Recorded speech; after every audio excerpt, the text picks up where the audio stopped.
FLM, wide open thinking, world-class work, and far-reaching results. Now with locations in Minneapolis, Columbus, Indianapolis, and Washington, D.C. A strategic marketing and communications company dedicated to serving clients who specialize in the business of agriculture and the life of rural communities. Representative Jackie Walorski from Indiana's 2nd District, thank you for joining us. Thank you so much. I appreciate it. Well, for starters, can you tell us a little bit about your district and the kinds of agriculture in it? Sure. So I am Indiana District 2. We are way up in the corner, the northernmost corner of the state of Indiana. We're about 2 hours from Chicago, 3 hours from Detroit, and about 3 hours from Indianapolis. So we're right in the middle of a triangle of a grid. And we have the state of Indiana and my district as well have an extremely diverse economy of agriculture. So we're, for the most part, corn, soybeans, that would be the predominant culture in our state. But in our district, our district is really diversified. We've really gotten into farm-based seafood. There's a lot of tomatoes, different kinds of vegetables that have entered into our market that our farmers have become incredibly professional and extremely lucrative. With a lot of contract farming. We have 7,500 farms. Most of those are family farms, and we are, I think, one of the leaders in the country, our state, with given the resources of Purdue University and those kinds of things. So I am so grateful to represent our area and so proud of the diversity that continues to come with agriculture. Now, we're not quite wrapping up the 114th Congress, but we're kind of getting there here. We're definitely almost to the middle, so we're heading into that middle ground. But when we started the 114th Congress, you were a freshman in terms of Ag Committee membership, but not a freshman in terms of serving in Congress. So what was that like, or was it beneficial, do you think, to serve elsewhere in Congress before you joined the Ag Committee? I think the timing worked out really well. I started in obviously the House Armed Services Committee and the Veterans Affairs Committee and the Budget Committee. And then what ended up happening was I swapped the Budget Committee for the Agricultural Committee at really the behest of the new chairman coming in, Chairman Conway. And so, I've always been extremely involved and a leader in Indiana. When I was 6 years in the Indiana State House, really had been a leader in the agricultural movement because my district was so heavily ag in the Indiana House. So it worked out from a great timing perspective. And, one of the things I've been involved in Indiana and then here has been this partnership with, at the time, Ways and Means Chairman Paul Ryan, now Speaker Ryan, with this Bridge Out of Poverty. And when we look at the committee that I chair, the subcommittee that I chair, it's nutrition on the Ag Committee, but it's really the reform of SNAP, which is food stamps. And so we've had a chance to look at the past, present, and future of what does that mean in this country? And, where are people on this program? Do people want to get off? Are they trapped? What do we need to understand to really be able to build a ladder out of poverty? And that's been the most rewarding part of being on the Ag Committee, is not just understanding the foundational principles of ag because I came from a state where I represented it for 6 years, but having a chance to go down to the next step further. And not just, I really honor the profession of farmers, and whenever I'm with a group of ag folks that are here, you'll always hear me say to them, I so much honor your profession. Family farms are so high risk. They are they're bound with so many vulnerabilities, but we're the producers of the food system of the world, of the globe, and it's so important. So I'm thrilled to be able to be at this point in time right now, kind of like looking at that next step to say, we're taking care of farmers as much as we can. We have a farm bill that has crop insurance in it, which is just massive for my district in the state of Indiana. But now we're looking at the fight and the lead out of poverty. And what does that really mean? And I think there's no better time to look at it now. And I'm absolutely thrilled that they tapped me to say, would you lead this effort? So I'm thrilled at the ground that we're gaining on that issue too. And let's talk a little bit about that subcommittee chairmanship, because you were kind of thrown into the fire a little bit, joining the committee, and all of a sudden you're leading. Well, I think it was a great opportunity. And all of a sudden you're leading a subcommittee that was really at the chairman's behest. He said he wanted that soup to nuts review of SNAP, and so you guys have been holding a lot of hearings on that subject.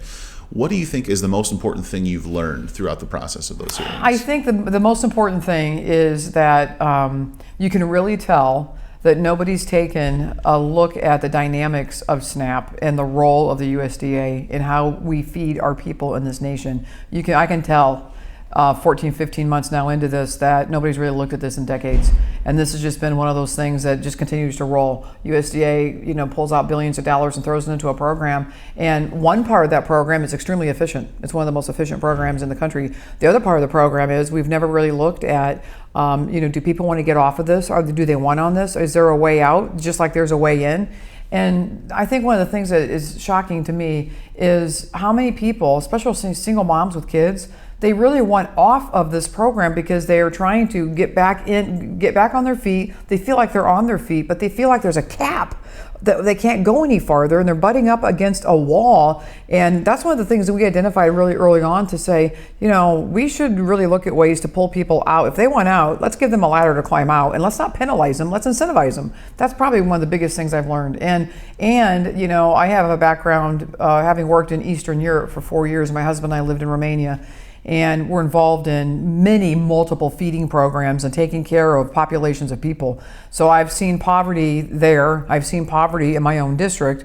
And I think that, it really was time to look at how do we most efficiently help people? What's the most efficient way to get them food? And shouldn't we ask the people that have these big feeding programs for America that go around the world and do this, should we bring them into the conversation and say, could we do this better? So those are the kind of things we've had an opportunity to discuss that I think are going to be great gateways for us going forward.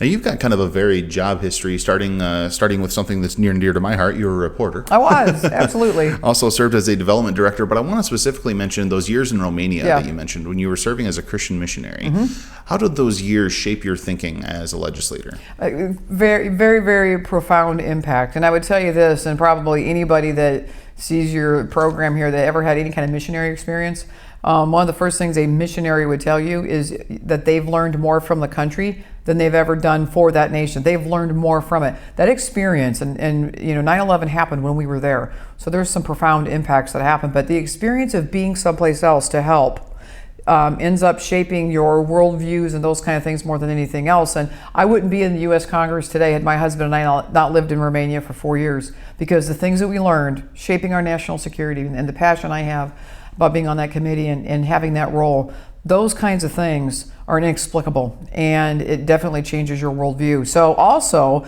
I had a chance to be there firsthand to see what a difference when the farm machinery from our country, from our big labels of, John Deere, New Holland, when all those farm implements started rolling off of those ships and containers and crates, and farming was introduced to the country of Romania using modern equipment that our nation uses, I was there. And I saw the transformation of what it's like to give seed to a farmer and say, and this is the best way to do it, and this is what works. And so I watched the transition of a country, then the role that agriculture played as well. So that was so exciting. Let's talk a bit about your other committees. We've talked about your Ag Committee work, but as you mentioned, you also served on Armed Services as well as Veterans Affairs. How do you compare the work that you do in agriculture to those committees, and what do you think is really the biggest issues before those committees? Well, I think the common thread that runs through all those committees is I got into the Congress to help people. I fight for Hoosiers every day in my state, both in my district and then statewide. And, I'm passionate about the national security of our country. Having been overseas when 9/11 happened, we were literally locked out of this country. And there were many days that went by that my husband and I didn't know if we'd ever see this nation again. We didn't know if we'd ever see our family again. And those are really important. When I got to Congress and I saw firsthand, and I had obviously a journalism background and a reporting background, but when I saw firsthand how our veterans in this nation were treated, I was absolutely appalled. And I could not believe that we have the finest military the world's ever seen. And in my state alone, we are so patriotic, and we are so above the norm in this country with active military and veterans. I wanted on that committee because I wanted to be able to not just fight for my veterans every day, but I wanted to affect change and turn this situation around till we bring solutions to where the government keeps the promises of the finest fighters we've ever had in the world when they come back. And I'll wrap up here with kind of a big, broad question. Sure. If you had the power to unilaterally fix any issue that's coming before the United States Congress, what would that issue be that you would fix, and how would you fix it? Well, I would tell you, just because, again, of my background with the national security, I would insist that we have a commander-in-chief that takes the role seriously. We've had a vacuum for 8 years in this country. One of the reasons we've had the problems we've had with rising superpowers in Russia and China building landing strips in the South China Sea and Iran and North Korea firing missiles at us every day, and the Middle East that's literally out of control. The reason those are happening in real issues today in real time is because the vacuum of leadership created around this world with no commander-in-chief. So if I could fix one thing right now, it would be the leadership of the free world, again, being borne by the helm of our commander-in-chief. And the reason being is because one of the reasons that America is a great country and very unique among all the nations of the world is because we lead the economy worldwide and we lead the national security of our country, but we also have a global military like this. Our nation functions like this when we're tied together. Our economy is tied to the military is tied to the economy, and we're out of sync. And when we're out of sync, we see stagnant growth, we see less jobs, we see less earning power, and we see a weak nation, and we see a weak viewed nation around the world, and that's the situation we're in. So if I had one choice, put a commander-in-chief in and bring the economy back, and it would make sure that our nation and the globe stays safe. Representative Jackie Walorski from Indiana's 2nd District. Thanks so much. Thank you for joining us. Oh, thanks for coming. Appreciate it.